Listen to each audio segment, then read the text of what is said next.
ओम शांति। आज 1969 की अव्यक्त मुरली है। कल हमने 21/1/1969 की मुरली देखी थी। आज ये 22/1/1969 की मुरली है, क्योंकि जब ब्रह्मा बाबा अव्यक्त हुए तो वो लगातार कुछ दिनों तक आए थे बाप दादा। तो इसलिए अब ये छोटी सी मुरली है, इसको ही हम कवर करेंगे आज। तो इसका टाइटल है बाप दादा के हाथ में बुद्धि रूपी हाथ हो तो परीक्षाओं रूपी सागर में हिलेंगे नहीं। तो अगर कोई भी परीक्षा आती है, कोई भी पेपर आता है ज़िंदगी में, कोई भी सिचुएशन आती है, तो बाबा ने कहा अगर आप हिल जाते हो तो मतलब आपकी बुद्धि जो है बाबा से कनेक्टेड नहीं थी। तो यही बाबा कह रहे हैं, बाप दादा के हाथ में बुद्धि रूपी हाथ हो, बुद्धि रूपी हाथ हो, ऐसा वाला हाथ नहीं, तो परीक्षाओं रूपी सागर में हिलेंगे नहीं। तो दोपहर भोग के समय वतन का समाचार, भोग का समय था, बाबा ऊपर थे वतन में, तो उसका बता रहे हैं। आज वतन में गई तो संदेशी जब वतन में गई तो ब्रह्मा बाबा जैसे यहाँ मुलाकात करते थे वैसे वहाँ ब्रह्मा बाबा ने मुलाकात करी, जैसे यहाँ पे साकार में करते थे। बाबा ने कहा बच्चों के भोजन के समय के अनुसार लेट आई हो। बाबा ने कहा थोड़ा आप लेट आई हो। मैंने कहा बाबा आपका तो 1-1:30 बजे भोजन पान करने का समय था जब आप साकार में थे। बाबा ने कहा बाबा जब बच्चों के साथ भोजन खाता था तो बच्चों के टाइम भोजन खाता था, तब बच्चों के टाइम खाता था, अब उस टाइम से लेट आई हो। फिर बाबा ने ब्रह्मा बाबा को कहा कि ले जाओ। फिर बाबा ने ब्रह्मा बाबा को कहा कि ले जाओ। क्या जाकर देखा, जैसे यहाँ ऑफिस में कुर्सी पर बाबा आकर बैठता था, पत्र लिखता था, तो वे कुर्सी वहीं, पैड वहीं, पेंसिल रखी थी। पत्र लिखते थे ना बाबा, तो वही कुर्सी थी, वहाँ पे वतन में भी वही कुर्सी थी, वही पत्र लिखते थे, वही पैड, राइटिंग पैड था, वही पेंसिल रखी थी। मैं तो हैरान हुई कि ये सभी चीज़ें वतन में कैसे आ गई। फिर बाबा ने हस्तलिखित पत्र मेरे को दिया, अपने हैंड राइटिंग में लिखा और वो पत्र बाबा को दिया, है ना। तो मैंने पढ़ा, जिसमें लिखा हुआ था तो पढ़ा, इसमें क्या लिखा था वही हमारे लिए संदेश है। स्वदर्शन चक्रधारी नूरे रत्नों, याद प्यार के बाद आज अव्यक्त रूप से आप अव्यक्त स्थिति में स्थित हुए बच्चों से मिल रहे हैं। तो बाबा ने क्या बोला, अपने बच्चों को कैसे बोला, स्वदर्शन चक्रधारी नूरे रत्नों, याद प्यार के बाद बाबा ने कहा आज मैं अव्यक्त रूप में, यानी फरिश्ते रूप में, मैं आप अव्यक्त स्थिति में, अपनी अव्यक्त स्थिति में स्थित हुए बच्चों को, बच्चे भी अव्यक्त स्थिति में हैं, उनसे मिल रहे हैं। दूसरे पेज में लिखा था बच्चे जो बाप दादा के साकार रूप से शिक्षाएं मिली हैं उसका विस्तार करते रहना। तो जो भी शिक्षाएं मिली हैं, जो बाप दादा जब साकार थे तो जो जो उन्होंने शिक्षाएं दी हैं मुरलियों में, उसको अपने प्रैक्टिकल लाइफ में लेके आना। अब ना बिसरो ना याद करो, तो अब ना मुझे भूलो ना मुझे याद करो।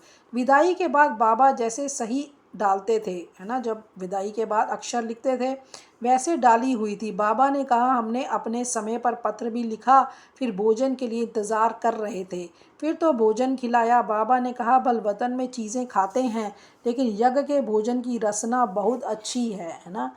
फिर बाबा ने भोजन स्वीकार किया। जब हम आ रही थी तो बाबा ने एक दृश्य दिखाया, जब संदेशी नीचे आ रही थी तो बाबा ने एक दृश्य दिखाया। एक सागर था जिसमें बहुत तेज़ लहरें चल रही थी। तो बाबा ने कैसा दृश्य दिखाया, जिसमें एक सागर था जिसमें बहुत तेज़ लहरें चल रही थी। बाबा ने कहा आप इस सागर के बीच में जाओ। देखो बाबा कैसे सिखाता था, बाबा कोई शिक्षा देने को उसको प्रैक्टिकल में दिखाता था उनको, चाहे उनको साक्षात्कार ही कराया। उनको बोला, जो संदेशी गई थी, कि ये जो लहरें हैं इसके बीच में जाओ। अब वो जो संदेशी थी वो घबराने लगी, मैं घबराने लगी कि इतनी तेज़ लहरों में कैसे जाऊंगी। फिर बाबा की आज्ञा प्रमाण पाँव डाला, क्योंकि बाबा की श्रीमत थी, बाबा की आज्ञा थी, तो उसने पाँव डाला। तो जहाँ पाँव रखा वहाँ की लहर शांत होती गई, जहाँ जहाँ उन्होंने पैर रखा तो वो शांत होती गई। फिर देखा कि बाप दादा दोनों ने उसमें छोटी छोटी नावें उस सागर के बीच में डाली, छोटी छोटी नावें उस सागर के बीच में डाली, लेकिन सागर की लहर आने से गायब हो गई, सागर की लहरें गायब हो गई। कोई तो लहर से इधर उधर होती रही, कोई तो जैसे थी। अच्छा, जो सागर के बीच में जो नाव डाली थी वो नाव जो थी वो इधर उधर गायब हो गई, हाँ, लेकिन सागर की लहर आने से गायब हो गई। जो नावें थी, जो बोट्स थी, वो गायब हो गई। कोई तो लहर से इधर उधर होती रही, हिलती डुलती रही, और कोई तो जैसे थी वैसे ही रही। अब कुछ कुछ तो हिलती डुलती रही, कुछ तो गायब ही हो गई, और कुछ क्या थी, कुछ जो थी वो वैसे ही रही। हम ये देखने में ही बिज़ी हो गई, वो सीन को ही देखने में बिज़ी हो गई, फिर वह सीन ख़त्म हो गई। बाप दादा ने कहा ये खेल बाप ने प्रैक्टिकल में रचा है। अब ये तो तुम्हें यहाँ साक्षात्कार कराया है, लेकिन ये जो खेल है बाबा ने प्रैक्टिकल में रचा है।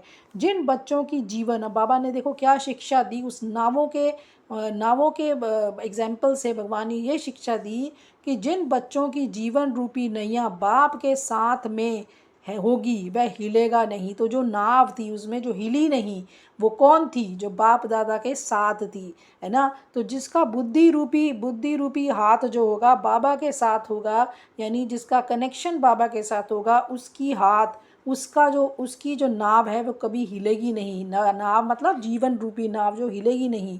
अभी तुम परीक्षाओं रूपी सागर के बीच में चल रहे हो, यानी प्रैक्टिकल लाइफ जो हमारी है, जो हमारा जीवन है वो परीक्षाओं से भरा हुआ है।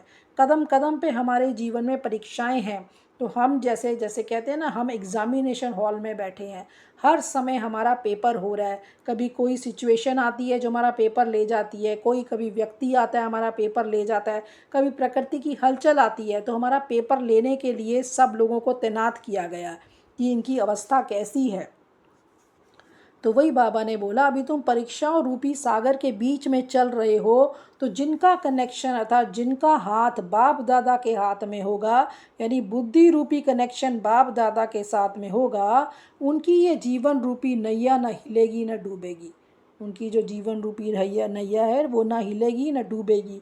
तुम बच्चे इसको ड्रामा का खेल समझकर चलेंगे तो डगमग नहीं होंगे। इम्पॉर्टेंट बात कि इसको ड्रामा समझो। ड्रामा में क्या होता है, एक्टिंग होती है, सीन होता है, उसमें कोई रियलिटी नहीं होती, है ना। जैसे आप हद का ड्रामा देखते हो, हद के ड्रामा में कोई भी रियलिटी नहीं है। हद का ड्रामा जब आप पिक्चर देख के बाहर आते हो तो वो करेक्टर सब झूठे होते हैं, है ना। वो जो शाहरुख खान है रियल में, उसने जो उसमें किसी किसी करेक्टर की एक्टिंग करी, वो कोई रियल में वो करेक्टर थोड़ी है। जब वो बाहर निकल जाता है, जब वो मूवी ख़त्म करके बाहर आ जाता है तो वो शाहरुख खान ही रहता है ना। इसी तरह से हम भी आत्माएं हैं, लेकिन हम आत्माएं शरीर रूपी चोला लेके पार्ट बजाती हैं।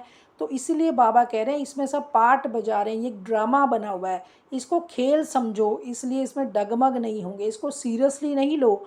और जिसका बुद्धि रूपी हाथ साथ ढीला होगा, मतलब जिसका भगवान से कनेक्शन पूरा नहीं होगा, वह डोलते रहेंगे, हिलते डुलते रहेंगे वो।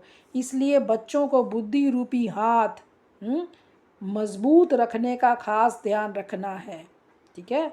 इसलिए क्या करना है, बच्चों को बुद्धि रूपी हाथ जो है, अपना बुद्धि जो है बाबा के साथ बहुत अच्छे से जोड़ के रखनी है। तो जितने भी परीक्षाएं आएंगी उसमें हम हिलेंगे डुलेंगे नहीं, ठीक है। तो ये आज छोटी सी मुरली थी आज की।